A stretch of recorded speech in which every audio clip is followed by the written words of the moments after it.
Hey, Spookster Squad, we are getting ready to bring you some exciting and interesting episodes every week in October 2021. So, while we are researching our butts off, today we decided to bring you an episode of Get Geeky with Kiki that features my good friend, author Nicole Givens Kurtz. Her book, Slay, which is available now on Amazon and Barnes& Noble, is a great way to kick off spooky season. In this episode, she tells us a little bit about Slay and some of the authors that contributed to this big book of vampire noir, and as a special treat, we count down our favorite Gothic horror of the 1990s, giving you a pretty decent place to start your October movie watching.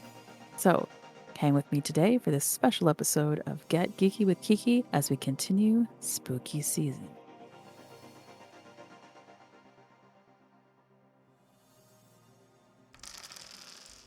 With me today is the marvelous Nicole Givens Kurtz, author extraordinaire, and we're going to be talking about number one, your book, and then we're going to go down our list of favorite Gothic horror films from the 90s.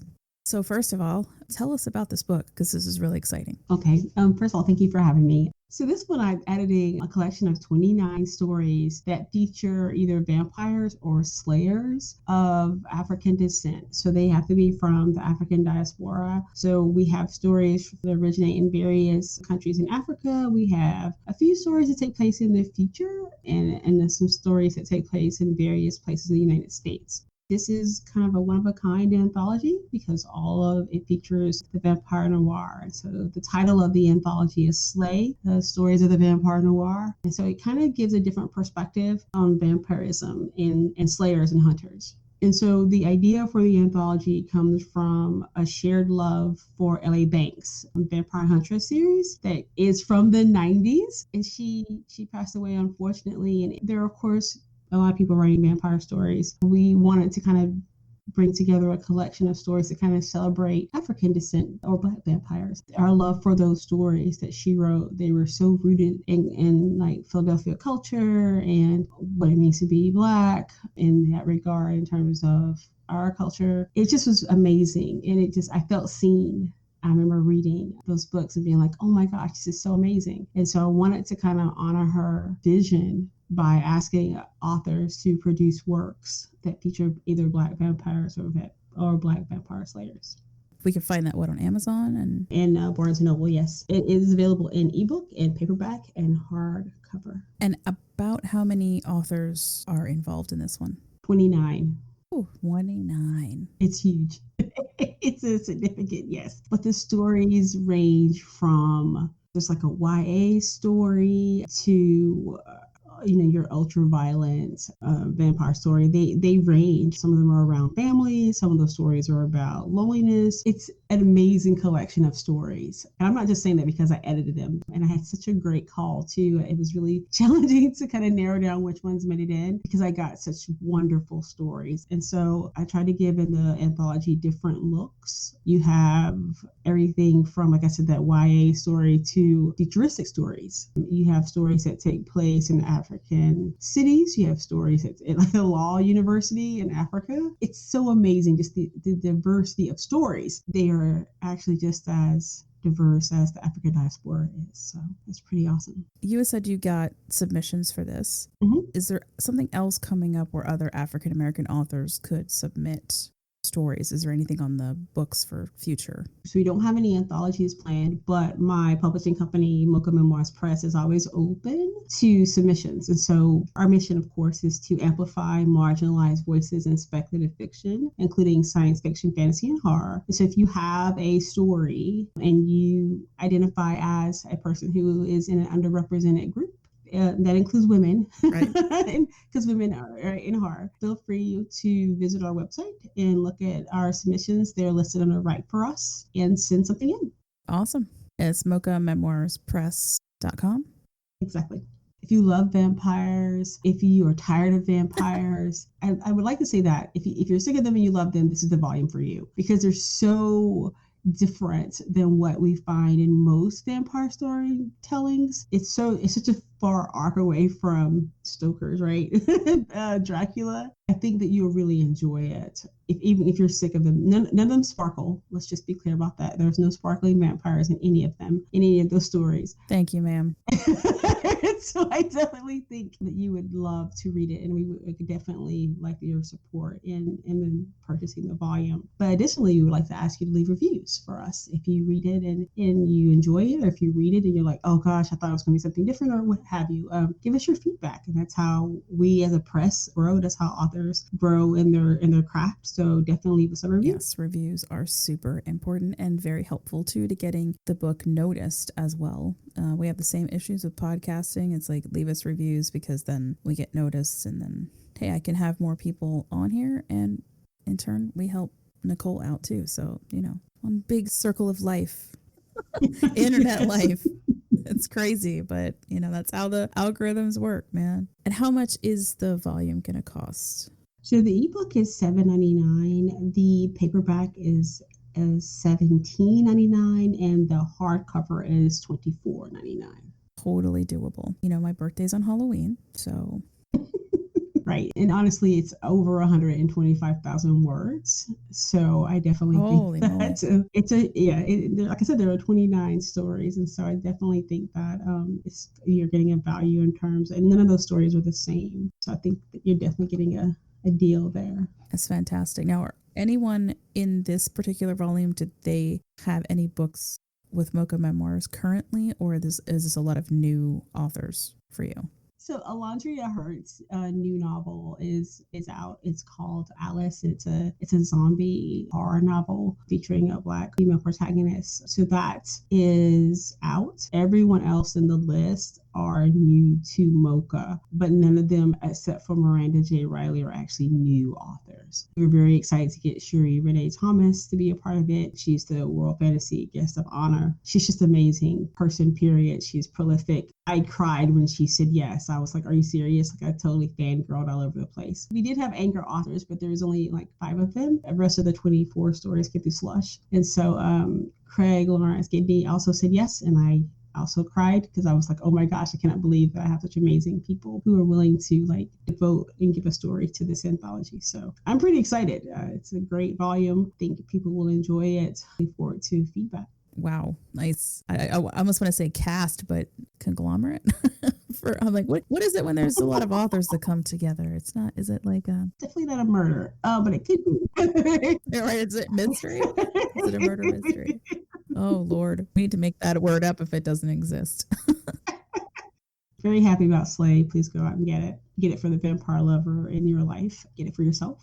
This is my treat yourself birthday present to myself. Oh man, I was just trying to look up and see if there was a word for a gathering of authors. A convention. Yeah, it's a convention. Nice. Because I was thinking about the meme that someone made about the gathering of Karens is now called a complaint. It cracked me up so bad. I saw that. Oh my gosh. All right, so we're going to get you riled up to read about vampires by talking about some of the Gothic horror, specifically in the 90s. Which seemed to be like the heyday for Gothic. Right? I feel like it's kind of like the heyday. You don't see them like made now. I feel like that was the heyday for Gothic though. There's only one that I can name in the last few years, but I'll get to that when we get up to a very specific director, one of my all-time favorite directors, but we'll get, so I'll save that. I'm going to go up the list. And then we're going to play the game of have you seen it? And did you like it? At the bottom of my list is a movie called Mary Riley. 1996. It's got Julia Roberts and John Malkovich. Mm-hmm. I've seen it. The idea behind it is a take on Dr. Jekyll and Mr. Hyde. I was complaining a little bit because John Malkovich could have been in here twice, but The Shadow of the Vampire movie came out in 2000. The director is Stephen Frears, and he did a couple of other movies that people may recognize. One of my favorites from the 90s that I absolutely love called The Grifters. And then he also directed Dangerous Liaisons, which is another one of my favorite films. I'm putting this down at the bottom. I feel like it's not, it was okay. I mean, did it leave a lasting impression on you? No, I think the only thing I remember in this movie, I think it was really hype. People were hyped for it because Julia Roberts didn't look attractive in it. It kind of like made her homely and kind of bright. So I think that that's the only reason. How did they do that? That's a lot of special effects right there. Well, she's not glamorous. It's kind of, it's not a rom com, right? She's like the sweetheart of the Yes. 90s, right? Here she is in this dark, Yes. foreboding film. I remember that being the biggest brouhaha about the movie. Yeah, it's difficult to make somebody extraordinarily gorgeous when they're basically a housemaid to Dr. Jekyll. Right. I did think it was a different perspective, right? It's not told from Dr. Jekyll's perspective, but hers. That was different. Right. And then Julia Roberts looks like a baby in this movie, you know? The tagline, evil is irresistible. Really? It's John Malkovich. It's John Malkovich being evil. Well, partly evil, sometimes evil. And then the trailer for it, I rewatched the trailer because I really couldn't remember a lot about this movie. So it just really did not leave a lasting impression at all. And then I remember her being like super defensive about it. Like, you shouldn't go check out the lab, like when the cops were asking her questions. And I thought, yeah, here we go. It's like one of those, the woman is going to protect this evil bastard because she's so happy to have a job because she's so poor. And that, I swear to God, this is actually the synopsis for the movie. It's not even a joke. She's so poor that she's just happy to be working for a rich guy so she can have a nice house and a bed to sleep in and somewhere that's warm and food. So I guess you defend your captor. Well, it's hierarchy of needs, right? Oh, she's like Stockholm syndrome or something. Like she. Anyway, Mary Riley. Blech. I don't know. It's on there. It works. It's on some levels. It's just not the best movie in the entire world, but it's not the bottom of the barrel either. So I think it's crazy that Glenn Close is in that movie. I didn't even know that she was in that movie. See? Yeah, when I had to relook it up and I looked at the lead actors, it literally was just like Julia Roberts and John Malkovich, and I was like, okay. Nope, she's in it too. I don't think she's in it for too long. She doesn't leave a lasting imprint, but I'm like, how can you have Glenn Close in the movie and not like utilize her more? But it's like Scream with Drew Barrymore. Like they used her in the poster and she's like in it 15 minutes. Right. She's done. I'm out. I'm out. Or Godzilla. Not the Matthew Broderick one. God, no. No. No. That one doesn't exist, right? That movie was never made. I don't know what you're talking about. Toho agrees with me on that. That does not exist. Bryan Cranston. You know who I'm talking about? Mm-hmm. Yeah, he was in that movie for like maybe 15 minutes. He was not. Mm-hmm. Oh my gosh. Now I want to go watch it again. And when he got deefed, I was like, oh, that's how it's going to be. Still love that. I mean, the movie's fantastic. And his performance in it, for me, it made it so much more real. He's such an emotional actor. Mm-hmm. I was on point. Anyway, we're not talking about kaiju today, though. Unfortunately, that's the whole other episode. House on Haunted Hill, 1999. That's my next one. I like this one a lot. Yeah. Got a nice cast. Famika Janssen, Jeffrey Rush. Is it Tay or Ty? It's Tay Diggs, yeah. Tay Diggs. Tay Diggs. I always say it wrong. It's okay. I like this one a lot, and it's probably because of Jeffrey Rush's like over the top performance, but I still loved it. Right? Oh my gosh. Have you ever seen the original? Yes, I have. Okay. Yeah, me too. And I've seen the Netflix, right, a bit as well. But yeah, I have not seen that yet. Oh my gosh. I've not seen the Netflix one yet. No. You must. I know. I gotta take them all as individual things. I have read the story too. So yeah, but anyway, I love this one. Totally gothic. So this is William Malone as a director. Mm-hmm. The only other film I think that people are going to maybe recognize right away is Fear.com that he did later, which I did not see. I just know about it. Yeah. What do you like about this? It's obviously it's gothic as hell, but oh, I love Rush's performance. I like the ghost. I just loved everything about it. It's fun. It's a fun horror film. It doesn't take itself too seriously, and that's what I really enjoyed about it. And I think that maybe what turned some people off about it, but it didn't take itself very seriously. It was just a fun horror flick. And for me, that's why it's sort of closer to the bottom, not because it sucks or anything. It's far from it, but when I get to the next ones, you guys are going to realize like, oh yeah. So there's a few films here that are going to be just slightly better at it than House on Haunted Hill, but that doesn't mean that this is a great movie. Like if you haven't seen it, go freaking watch it. It's spooky season. This is why we're doing this. Mm-hmm. for the young kids, right? You youngins. I don't like the ending, but I definitely like the idea that, it kind of plays to like that everyone gets them. If you stay the whole night, you get $1 million, right? It plays into Mm-hmm. that. You see those memes all the time on Facebook. Would you stay in this location for, $1 million? Mm-hmm. And it takes that and it says, okay, these people said yes. Here's what happens. That storyline has been ripped off like a million times, but I definitely like how they did it. I hated the ending, but the rest of it was really good. The original, it's got some good scare moments in it, but it's campy. I think it was like 1959, Vincent Price, right? Am I Yeah, crazy? Yeah, yeah. House on Haunted. Okay. I was Mm-hmm. like, is that right? I don't even know. So Vincent Price in it, and of course he's like the king of horror. So Mm-hmm. anyway, yeah. Now the next one, this one I'm adding because shit. Did I go over like what a gothic horror is? Nope. I suck at this. I should just quit No, you should not. before we get too crazy and get into it, because a couple of these next films going up, some people might be like, oh, it's not really gothic horror. No, it is. Okay. So here's the thing. Has to have gloomy settings. It can also be like haunted houses, castles, secret passageways, trapdoors, all that. Has to have some kind of supernatural beings, which are usually ghosts, vampires, zombies, etc. You got curses and prophecies in there. You got damsels in distress, usually. You got your heroes saving those damsels, or maybe vice versa when we get a little bit higher up on the list here. You usually have some sort of romance going on, and of course, intense emotions, and also the settings are usually super intense as well and very artistic. And that is why I am putting Death Becomes Her on this list, even though it is technically a comedy from 1992. Meryl Streep, Goldie Hawn, and Bruce Willis all looking like fabulous, by the way. Isabella Rossellini is also in this film. Mm-hmm. Robert Zemeckis is your director, so you can't go wrong. This is one of the funniest damn movies ever. The bickering between Meryl Streep and Goldie Hawn is amazing. I'll give you a little quote here from one of them. They absolutely hate each other. They're dueling authors. Yep. They've always been trying to outdo each other. One of the lines is, wrinkled, wrinkled little star, hope they never see the scars.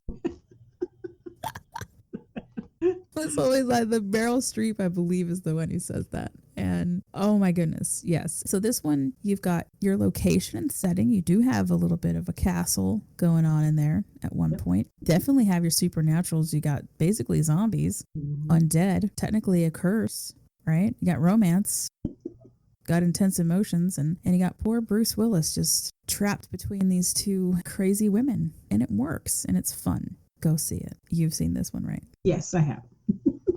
Would not have tagged this as gothic, but yeah. Yeah, like I said, I had to go down that list and be like, you know what? There's a couple movies that I feel like can fit in this list. Let's check the boxes. Next one. This one's a little weird.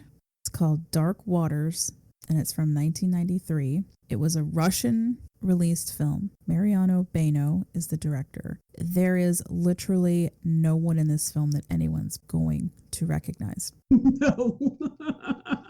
No. No. No. No. Louise Salter is the actress who is your main protagonist. Oddly enough, this is 1993. In 1994, she will be in Interview with a Vampire. That's right. But you won't even know who she is.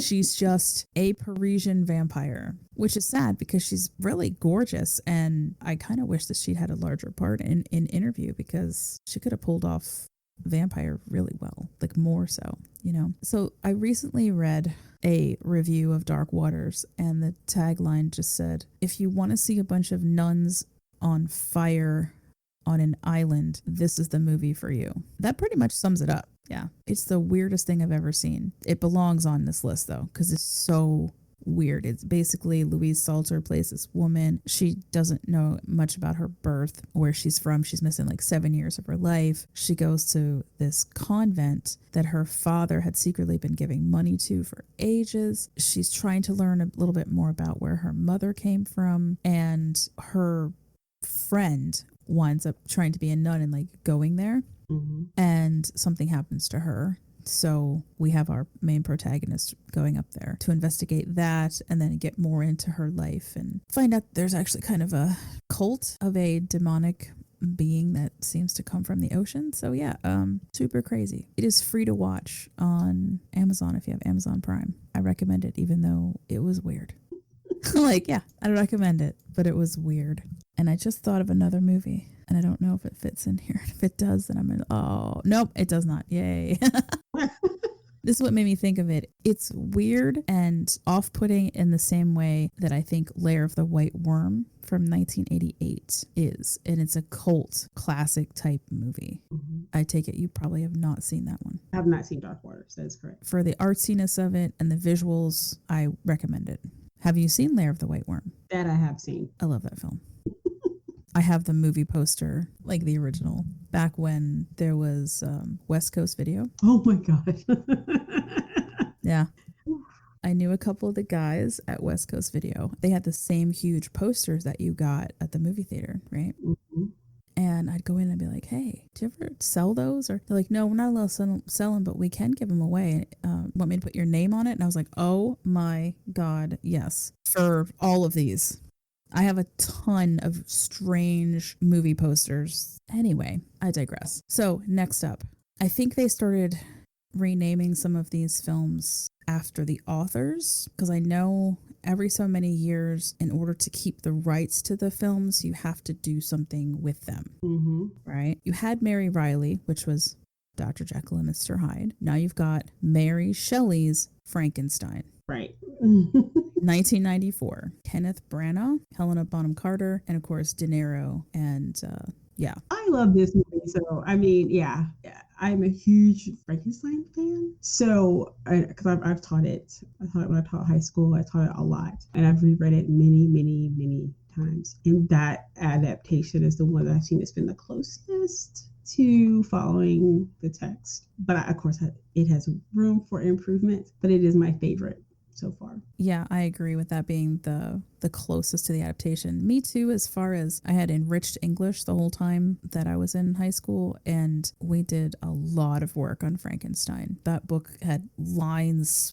to underline this. I mean, every other page was something super important. Yeah, it's just a fantastic novel, but this is still my favorite rendition of Frankenstein. Yeah. So if you want to go watch a classic, then go to this one first. Yes. Yeah. Then go watch like the 1930, was it? Yes. I think it's the 30s. It was what MGM's monster movies, right? That was. Yeah. Yep. This one. I'm sorry. I'm completely biased. This is like one of my favorite movies. It's like in my top. You don't have to be sorry. This is amazing. It was. And I haven't watched it recently, so I don't. But I have watched it a few times since '94, and it still kind of holds up. Yeah, Branagh's on here again right away, because this one was another one that I had some issues with. Should I put it on this list or not? And he's again directing Dead Again. Do you remember this movie? Yes. I like this one too, though. 1991. You got Branagh in it and directing. You've got Emma Thompson, who's amazing. Andy Garcia is also in this one. They were married during the time. She's amazing. It's Emma Thompson. Right? She is so amazing. I mean, together they were like. I feel like Andy Garcia was like at a complete disadvantage in this film because they are brilliant. But yeah. Third wheel.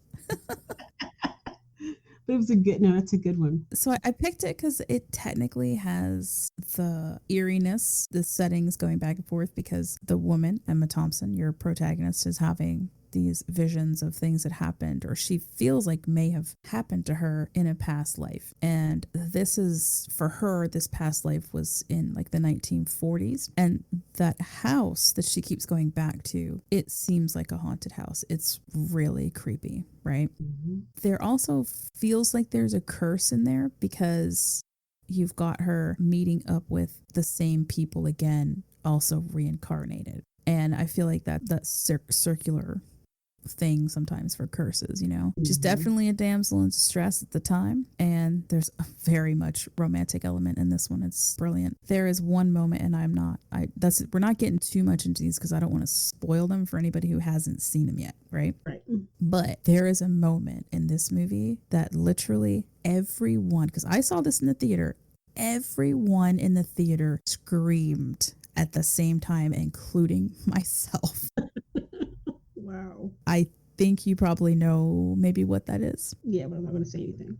So this one I actually saw recently because it had popped up over and over again. And one of my favorite directors of all time, Guillermo del Toro, Mm-hmm. I had thought that I'd seen the very first horror film that he ever did, which I also couldn't put on this list because it just clocked in. I think it was 2001. That movie was The Devil's Backbone. Absolutely still recommend that one, guys. But in 93, at the age of 29, he makes a movie called Kronos. Yep. And again, sort of weird, but it worked. And the only, again, for Americans, the only recognizable actor in here is going to be Ron Perlman. Yeah, about Kronos. That's good. And I liked it because it's a little bit of vampirism, Mm-hmm. a little bit of eternal life going on there. And it's interesting because the man who desperately wants that eternal life is a giant douchebag, Yes. you know, who treats his nephew like crap, nephew being Ron Perlman. And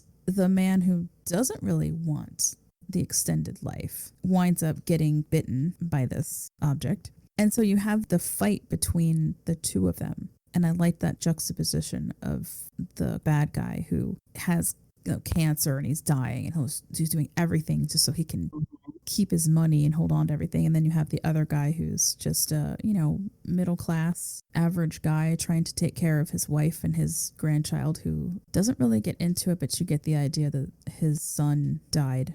Like the mom and dad died at some point and they have custody of her. That was another film where just one word changed everything. So I'm not going to tell you guys what it is, but it's towards the end of the film. I'll say that it is going to be subtitled. I was able to rent it for $3.99 again on Amazon. Yeah, so really good. We're getting into the top 5, and I like the fact that I sent Nicole a list and then changed it like immediately after I sent it. Oh. It was kind of like, hey, friend, good luck with this because I'm going to change it. I am 110,000% certain that you have seen all my top 5 movies, and they're probably your top 5 as well. I promise you, there is not one here that you're not going to be like, hell yes. Number 5, Bram Stoker's Dracula. Yes. 1992. I love that movie. It's probably because I'm a big Gary Oldman fan. Girl. He is so hot in this movie. Oh my goodness. Yes, I love that movie. I'm going to say it. I'm going to go there. I'm all like film art as film, but I'm sorry. Gary Oldman as Dracula was, I don't know whose casting idea that was, but it was 100% on point. Yes. Yes. I need a moment now. Hold on. I freaking love that movie. Like I love that movie. Not as much as I love the others in this one, but it is definitely in my top 5 as well. Now, we all know that this movie has some flaws. Oh yeah. That's the reason why you love it, because it has its flaws. And oddly enough, the more that I watched it, the more I was like, wow, they should have changed that. No, seriously. Yeah, that could have been better. It's 93 or whatever, right? So you can't even. Yeah, 92. 92. Oh my gosh, it's barely out of the 80s. Yeah. Oh my gosh. So, if you don't know by now, it also has Winona Ryder in it. And of course, it's Francis Ford Coppola directing. And lastly, we have the absolutely amazing human being that is Keanu Reeves, except he's trying to sound like he's from England, and it's terrible. That's awful. Bless him. Bless his heart. They should have just made him like the American that comes over and just let him be. Yeah. That one little small tweak, and it would have been fine. Yeah. Oh my goodness. Yeah. It could have just been like something like, oh, he spent a lot of time in the States recently, and California specifically. Yeah. But very gothic. Very oh yes. Gothic. I mean, it fits with, it's Dracula. The beginning of, that's a good question. Is Dracula the beginning of goth, or is Frankenstein? I'm going to argue Frankenstein. Shelley birthed 2 genres with that novel. Yeah. I was, That was one of those rhetorical questions of like, we all know it's Frankenstein. Yep. Not to take anything away from Dracula, because it is what it is. Still a great novel. Also recommend reading the books that go with some of these anyway. Until we get Slay. The vampire. Right, and get Slay. Plugging there. This one is also a gimme. I can't believe it wasn't originally on my list because I think I just forgot the year that it came out. Mm-hmm. And that's Blade. Oh yeah. 1998. Wesley Snipes, Chris Christopherson, Stephen Norrington directing. I'm excited for the new version of Blade. Mm-hmm. I think they made a perfect choice with the new Blade. Mm-hmm. I'm going to miss Wesley Snipes because I love that guy. I feel like he should come in as like an older mentor, but they probably won't do that. I do believe that is actually what is in the works, that Snipes was in on that conversation. I was reading a little bit about what was going to be happening with the newer Blade, and I came across an article where Snipes had gone in to Marvel before Iron Man ever came out, right? And he was like, listen, if you're going to do anything else with Blade, I really, really want to be a part of it. Just, I'm there for you. Whatever the hell you want me to do, I don't care. They wanted that to happen so bad. Like Marvel Studios at the time wanted that to happen. The budgets and the way things were going, they were pumping all this money into what they hoped at that point would be the beginning of a brand new era for comic book movies with Iron Man. Right. So we all know they'd made the right decision. We can't go back on that, right? I mean, without Iron Man, nothing else would have been possible. Right. After this whole thing, and then making the decision to have this in phases, and that Blade is such a difficult genre of comic to put into anywhere, that I did agree that it was going to take years. You know, now we finally have Doctor Strange, we've got Scarlet Witch, we've got Loki, we understand how magic works in the Marvel Universe. Now we can finally bring Blade in. Unfortunately, Wesley is a lot older, and he's supposed to be half vampire that doesn't really age, so, you know, unfortunately, not in real life. Right. I'm ready for that. Yes. Yeah. So Mahershala Ali is going to do a great job. He's going to be fantastic. And if anybody doesn't remember, Mahershala Ali has already been in the Marvel Universe. He played Cottonmouth. And Luke Cage. Right. In the Luke Cage series. Mahershala and I are almost the same age. Wow. Love that man. And I think the story for that was really funny too, when he called up Kevin Feige and said that he wanted to meet with him. And Kevin Feige says, when Mahershala Ali calls you and says he wants to have a meeting, you take it. Oh, yeah. He'd already won an Oscar, so at that point. And he walked in and just said, Blade, I want in. And Feige's like, you're Blade. Welcome to Marvel. Because what else are you to say, right? So easy. So everything about this 1998 movie, though, oh, it's just great. There's so much blood. Oh, my God, there's so much blood. Mm-hmm. And it's supposed to be. There's a lot of blood. It's vampires. Blade's doing his thing. He's a half vampire, which in D&D is called a Dhampir. Got to get a little tiny bit of D&D into every episode. I just did it. Boom. There's not much else to say about it. It's an action film. It's a comic book film. It's before we've got Iron Man. So this is Marvel in its stages where it was having to sell off properties in order to get the movies made. Mm-hmm. Now, Marvel owns it all again. Almost all of it. Except Spider-Man. He's like the only one left. Yep. All right. We're getting to the last two. Which ones do you think I'm going to say next? The Crow. Shit. 94. Oh, son of a bitch. I was like waiting for it to come up, and I'm like, it's not coming up. God damn it. That is my favorite movie. Okay, that's why you're here. This is why you're the co-host today. That is my favorite movie. Because Kiki forgot like one of the most important films of the 90s, honestly. Yes, The Crow. Sure, that's my next one. Let's go with that. This is my favorite film for all the right reasons. It is like the quintessential Gothic film, right? You have supernatural being, you have a whole town on fire, the apartment complex, you have, oh my gosh, it's just so amazing. Technically a curse, romance. Violence, touch of humor. It is brilliant. And I have watched it a lot, and it is, it's still amazing. And it's really great because, you know, his performance in the film is amazing. Oh, yeah. It's the quintessential 90s film. So I have two stories about The Crow. One, my husband, Doug, one of his really good friends, was working on the set of The Crow A lot of it was filmed in Wilmington, North Carolina. And he was actually working on the set the day that he died. Mm. And he'd call Doug and be like, "You're not going to believe what just fucking happened." As everybody was freaking out. But before that, his friend was like, "Hey, I'm going to be picking up Tony Todd at the airport. Do you want to come with me? And we'll drive him to Wilmington for the shoot." I had completely forgotten that Tony Todd was in that movie. Yep. Yes. I was so used to seeing him with a beard or even with like a tremendous amount of makeup on because he played one of my personal favorite Klingons of all time. Mm-hmm. He's very clean shaven in this one and he wears the dark glasses and it just didn't even. Yes. Yes. Yep. Yep. He's in it. He's Grange. Yep. Yes, ma'am, he is. So yeah, when he was like, "I was going to pick up Tony," I was like, "Now I want to brag just for a hot second. I know that probably a lot of other people are getting followed by Tony Todd, but Mission Spooky is followed by Tony Todd, and he actually commented on one of our posts, so which was about Candyman coming out and Mm-hmm. how excited I was. So okay, yeah, so definitely The Crow. I apologize. My gosh, wow. So my second then. I lied. There's actually three more. So now there's two more. The Mummy, 1999. Perfect movie.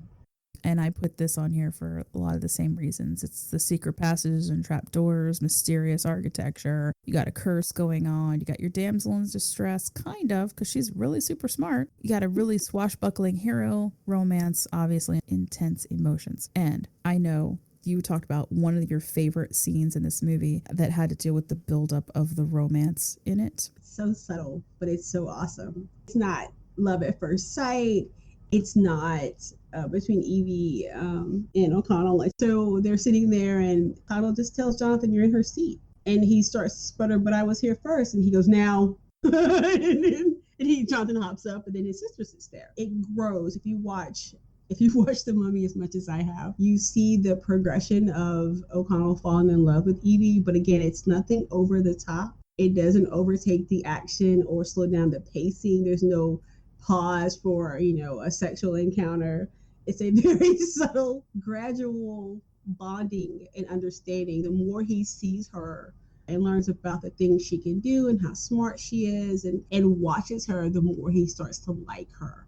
And that just felt more authentic to me. For me, it made the movie a lot more real and grounded, even though it's completely over the top as a mummy coming back, and that's outrageous. But those pieces and those scenes where even when Jonathan tells Evie at the beginning, "Evie, please tell me I found something good this time." Like, that is such a brother-sister relationship. Uh-huh. I love those aspects of it. I don't think The Mummy gets enough credit because it gets written off as a comedy a lot. But there are some genuine, unique, and well-filmed scenes and dialogue and character development in that film. It is easily one of my favorite movies, like in the top two. Yeah, I love how in the beginning, Evie comes off as the stereotypical clumsy damsel in distress. Mm-hmm. But then all of a sudden, Jonathan, by the end of that movie, is really, he realized that he's the complete idiot. Right? Like, he's barely hanging on to most things when he finally gets a hold of the book towards the end and is like trying to recite the passages, and Mm-hmm. he's getting a lot of it wrong, and she's kind of berating him again as a sister would be like, how do you not know what that says by now? Like, what's wrong with you? Him getting command of certain elements of the supernatural and him not even realizing. That's one of my favorite scenes too, is where she's like, "You control them, like tell them to do something." Right. God. Like, what happened here? And they finally get to Hymenoptera. I feel like at that point, you see Evie is now in her real element, that she should have always been out in the field. She's only clumsy inside the museum.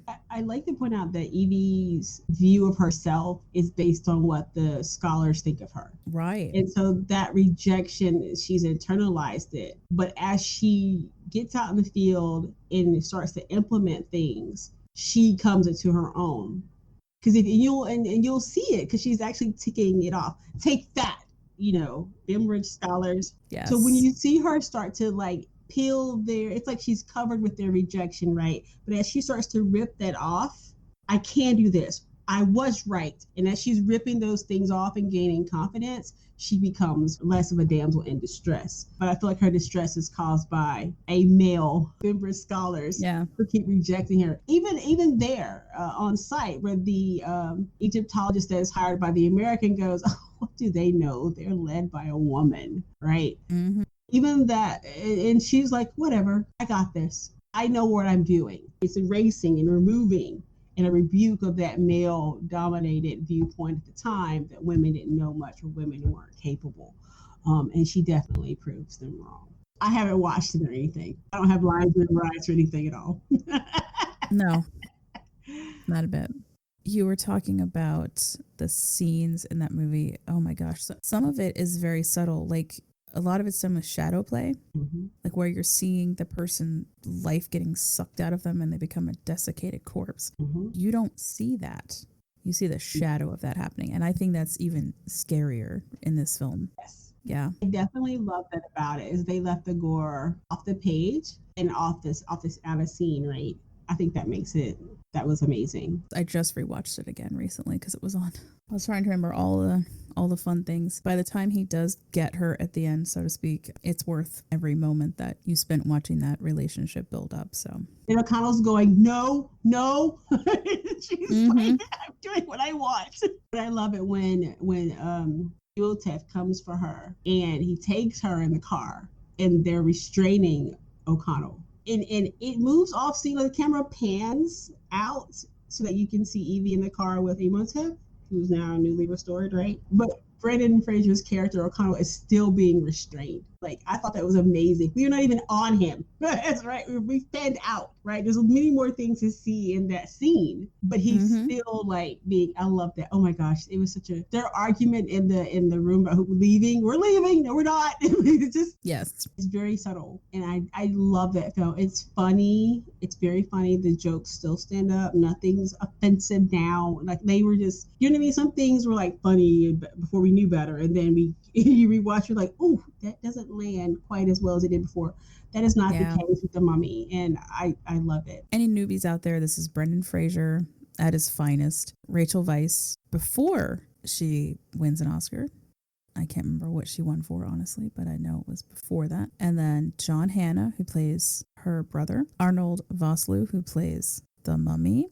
And one of my personal favorites, Oded Fair, who for a while, I really felt like he could have played Doctor Strange. Yes, he would have been a brilliant Doctor Strange. If Doctor Strange had been made a little bit earlier, I think. I'll just say that Cumberbatch has done a fantastic job.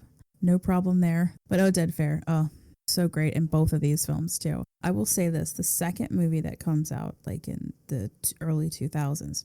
Did you I said I don't want to spoil too much, but I feel like I need to say something about Evie here because you find out that she has had a little bit more paranormal life experience with Egyptology. It's 7 years later, so or Right. 9 years later, or something like that. Some of her knowledge, I think, may have been innate, right? But they counterbalance that really well by making her an absolutely literal kick ass woman. Yeah, right. So I feel like that's a continuation of her growth, right? Like after Right. that, she knew she was capable after they survived all that other stuff. 10 years later, 9 years later, I think the kid is 9, 10. Yeah. She's definitely in her own. I thought that was a nice progression because it's such a big time jump for them. Yeah. And then the third movie, It doesn't exist. That movie doesn't exist. yeah, no. No. They could have done so much more with it. And also because Rachel Weisz couldn't come back. Originally, it was that she read the script and didn't like what they were doing with Evie moving forward. There was another one that said that the director felt like she was too hoity-toity to come back and do a quote-unquote popcorn movie. Both of those things were actually kind of false. She came back and one time in an interview just said about it. She says, first of all, I never got to read the script. I didn't read it because when I found out the schedule, she was ending one movie. She'd already done two back to back. She had about an 18-month-old at the time, and they were going to want her to be in China for like 6 months. And she was like, I can't leave my kid and I didn't really want to take my kid either. And I get that as a mom. I'm like, oof, no. It'd be one thing to go on sets like in England and have an 18-month-old. But when you're being asked to travel to China, poof, that's a long way. That's a long way off and a lot of inconveniences when you have a tiny baby like that. So it's unfortunate that they didn't just wait a little while longer to do the Mhm. next movie with her, because I think that the reason it flopped completely was because she wasn't in it. Mhm. Without her, there wasn't anything. I'm sorry, I love Brendan Fraser, but he couldn't carry that particular film by himself. That film was about Evie. It was about Evie from the beginning. Like the original Mummy movie with her and Brandon. It starts with Brandon, just to set up the scene, but it cuts to Evie really quickly. Her and Jonathan in the museum, at Cairo. And so I think that a lot of that movie was about her growth because O'Connell doesn't change. He's a flat character throughout. He's who he is at the beginning, he's who he is at the end. His character arc doesn't alter, but hers does. And you see Right. that in the second movie as well. Her character arc continues to evolve where his still remains, right? That flat line. And so those movies were about Evie. They're not about him. And so the third movie without the actress who would carry the other two movies basically in it. It's another jump. It's another time jump. I think their son is grown now. Yeah, a huge time jump that really didn't make any sense. And which is why she was like, huh? They also added Jet Li to that cast for that third movie Mm-hmm. and underutilized him. Yeah. That movie does not exist in my brain, but it was really about Evie. And that third movie they made about their son. And I just was like, man, did you watch the other two films? Because Yeah. this is not the trajectory we were on. And so I Yeah. think that's why they didn't do well. And I would have loved to have had her back. I think it would have been worth waiting for her. I think that would have helped it some because she's such a phenomenal force in those movies. But at the same time, that script was a trash can on fire. Yeah. And poor Maria Bello. I mean, it's not her fault. Mm-mm. She replaced Rachel Weisz. And Mm-mm. one more little tidbit about the Mummy before we get to my personal ultimate number one film, and I know one that you do like as well. There was supposed to be a Mummy 4, and there was an homage to that at the end of the third film, which was probably the only part that was good in the whole film was literally the ending, because he says he's going to move to Peru Yep. where there's no mummies. Of course, the archaeologist in me at the time was laughing my ass off because I'm like, Right? I love that. There's more mummies there than probably anywhere else we find. Anyway, yeah, that's great. So the fourth movie was supposed to be set in South America with Aztec mummies. Guess who the villain was going to be? Ew. Antonio Banderas. Oh man, they should have made I know. that. Would have been great. I would have been all over that movie. Right? Well, because of the fourth movie, the other movie was so horrible. This is why Yeah. you should have waited. Yeah. See, This is why we can't have nice things. they don't listen. They don't and I'll just say this little bit. I promise I won't, because I already went on a tirade before like a month ago now. But Zack Snyder, they should have just waited and let the guy make the movie that he was supposed to make. What is wrong with Hollywood? I'm like, you couldn't just give the guy some time. His Right. kid died. What the fuck? Right? So anyway, yeah, it's the same idea. It's just like, oh, she's a mom. You couldn't just give it another year or so. No, you suck. Because now we got a sucky third Mummy movie, and we didn't get Antonio Banderas. We didn't get our Peruvian mummies. No, I'm so pissed about that. File that under still salty. I'm looking right at my list and I was like, wow, I went from Bram Stoker's Dracula right to Blade and completely forgot about Interview with a Vampire. That movie, again, another Gothic film from the 90s. There's a lot of brouhaha about Tom Cruise playing Lestat, but he did well. Like, I think he was brilliant. And the movie wasn't even about Lestat per se. It was really Louis' movie. And so the real focus should have been on Brad Pitt playing a vampire. Yeah.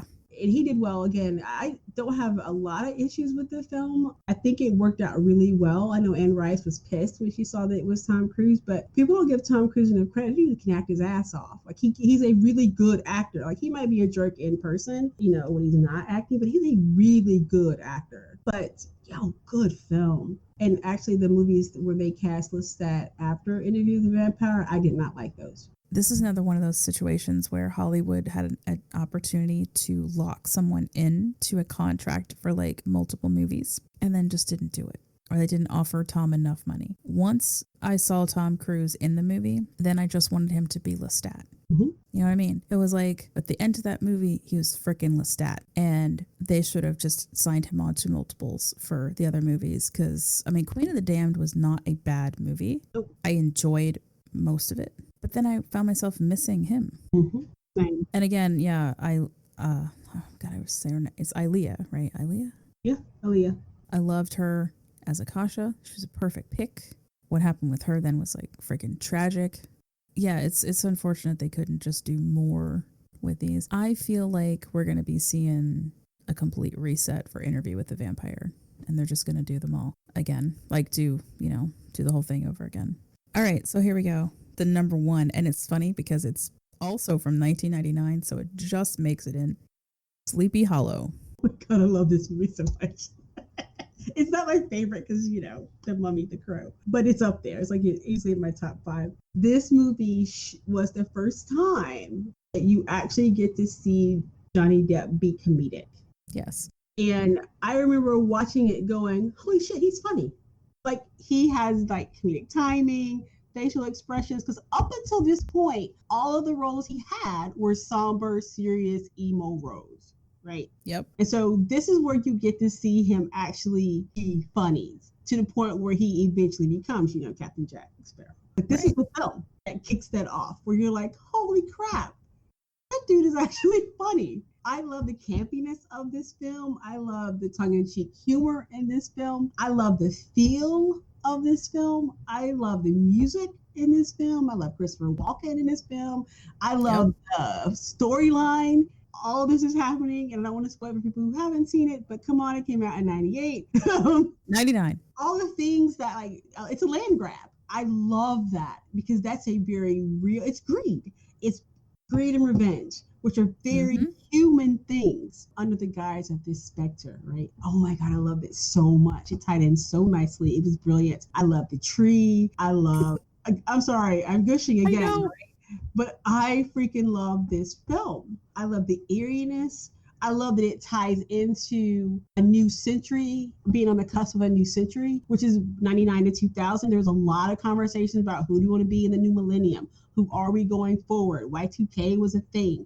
And to see that theme of it's 1899 and we're ready to go into 1900 and now being on the cusp of something different, something greater, right? And seeing Depp's character not as Sleepy Ichabod Crane, but as a forensic scientist before forensic starts, right? And people are like, what are you talking about? Going this very logical person who has rejected the spectacular, right?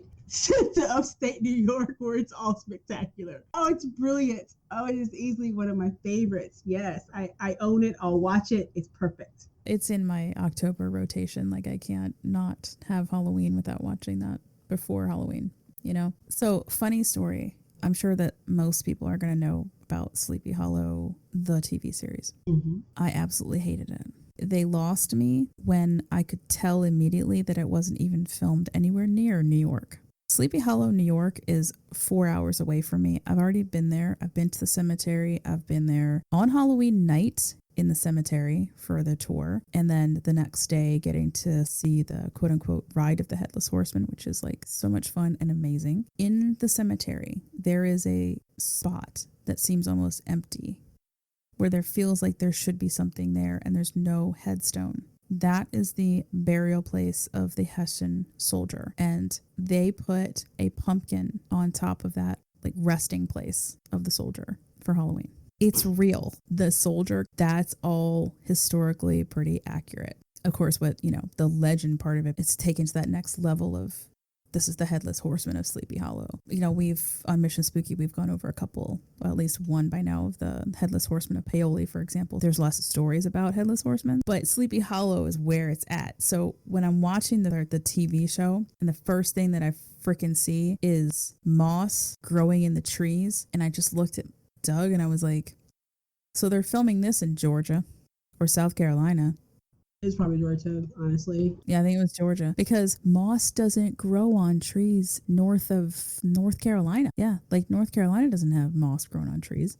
So it certainly doesn't grow in frickin' upstate New York. I like the first season of the Sleepy Hollow television show, but and here's why. I liked it because of the diversity. I like seeing lots of Black folks in something Oh, that's horrific true. and not dying, and being in charge. Like once the sheriff, there's an investigator. The sister of the investigator. Like I like those aspects of it. I like seeing John Cho in anything. Dude can stand and eat a banana, and I'd be like, yeah, I'm watching that. So they lost me in season 2 when they started making everything about Katrina. And so I was like, I'm kind of done now. And when, they started to change and pivot away from Ichabod suddenly was comfortable. And I'm like, he wouldn't be that comfortable that quickly. There's still so many different things for him to encounter. And now he's like great at everything. That was a problem for me. So I just kind of bailed. I lost interest when they changed that a huge part of the original story, which was who the head horseman was. Yep, I did that too. I was not happy with that either. That was when I was like, I'm out. I'm okay sometimes with them altering the story. Like for example, in Tim Burton's Sleepy Hollow, Ichabod doesn't have the same profession. He's not even from Sleepy Hollow. Right. In his childhood, his mom was a witch, right? So those things it's gotta make sense. If you're gonna change it, make it make sense. Yep. Nothing they did with season 2 when they started changing stuff, I'm like, it's like world building 101, right? If this is how the world functions, you can't alter that. Right? If using blood magic causes X, right, then you can't have your character use blood magic and X not happen without explaining it, right? Because people will be like, wait a minute, I read in book 2, because I've been on panels where people are like, no, Nicole, in book 1, you did this. And in book 2, she's able to do that. And I'm like, yeah, but there's an explanation for that. You're using the name Sleepy Hollow. First of all, it needs to take place in Sleepy Hollow. That's part one. Part number 2. If you right. the world, then those need to be, and they did, and they changed all that stuff. And I was like, I'm not happy with this. That's why I wanted to mention it, because you take the TV show versus this movie. This movie made a lot of changes to the original legend, but they were spectacular changes. They made sense. The movie worked. It was fun. It was funny. Heads will roll was the tagline for this. Oh my God, when the one guy head gets knocked off and it like rolls down to Ichabod's feet. By God, they did roll. Oh God. So many. Yes, that's so many what heads. We were telling you that. He was yes. a horseman, he has no head. Yes, that's what we tried to tell you. That was great. I still laugh my ass off at that You're scene. Not listening. It was a horseman with no head, and they're like, this is why you're here, like this is why we called you, because duh. I think for me, that's like anybody who like says that they're a ghost hunter or interested in paranormal investigation, and then they're like, oh, do this thing, and then the thing happens and they get freaked out, and I'm like, you just asked the guy to throw shit across the room. What did you think was going to happen? Why are you scared of that? You just asked him to move that, and then he did. Shit, man. The only thing about the movie that I felt was a negative was the relationship between Depp's really like 45-year-old Ichabod and like 17-year-old Katrina. Christina Ricci and he did not have like romantic chemistry, and he was way older than her. And so the pairing left me feeling weird. I feel like she had more of a relationship with young Jonathan because they were a lot closer in age than her and Ichabod. Oh my goodness. Yeah, I didn't know that she was that. She wasn't 17 at the time. The character was. I think she was like 23 or 25. But she was at least a decade younger than Depp. And I'm like, could y'all not cast like Winona Ryder in here again or something? Because it just doesn't work. I like Christina Ricci as an actress. I did not like her as Katrina. Gotcha. I just felt like her lines were stilted, and she struggled with the older English phrasing of things. So when I watch it, I just don't pay her any attention. She's not. Just don't pay her any mind. Just don't worry about her. She'll be fine. Here's the funny thing. When I was watching that film, I really didn't know this. And now you've made me aware that Johnny Depp is, born in 1963 and Christina Ricci was born in 1980. See? I told you. Shit. I told you it was like a weird. I'm like, why does Katrina have to be a teenager? Like, I just didn't understand that. I'm like, why couldn't? Because you've watched the Sleepy Hollow TV, so she's a grown ass woman. So I don't understand why Katrina has to be a child. But okay, I think they wanted Christina Ricci because she was, Creepy. yeah. And he didn't want to, and Burton didn't want to cast his own wife again. Gods, right? It's one of the better Tim Burton films, honestly. It's probably one of his best. I like the dresses in Sleepy Hollow too. Whoever designed that black and white dress at the end that Hmm. makes her look like she's wearing a spider web. Yes, It was so cool. that dress is amazing. Agreed. The costumes were really nice, no doubt. That's Miranda Richardson. So yeah, we kind of. I'm sorry, I kind of zoned out on the. So obviously, you got Johnny Depp, you got a Christina Ricci, you got Miranda Richardson, which I think is like one of the most beautiful women out there, and then Danny Elfman doing the music, as usual, and Tim Burton doing the directing. Wow, you're an author, so we're kind of gonna end this on talking about books here. But Anne Rice was never one of my favorites for writing. When it came to vampires, I was much more Poppy Z. Bright Hmm. if I was gonna read vampires at all, or like the classic. Oh, and then there was the series, the I Vampire series. Hmm. That was pretty good. And then the one that you mentioned at the beginning, Banks. Yeah, L.A. Banks, the Vampire Huntress. Hmm. Vampire Huntress series. Those were good. I love those. So the Anne Rice books I read were all the Sleeping Beauty books, which were terrible, which were books you shouldn't read unless you're like 25. I read Right. those, and they're really short, and so I didn't. When I started seeing like the Behemoth books, like the Chihuahua Killer books that she writes, I'm like, yeah.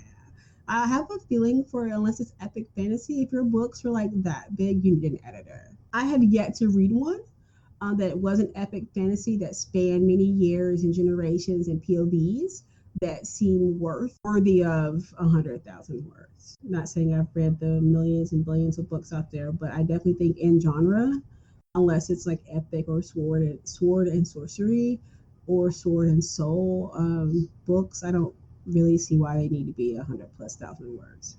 I really don't. Yeah, Mama ain't got time to read that many words anymore, unfortunately.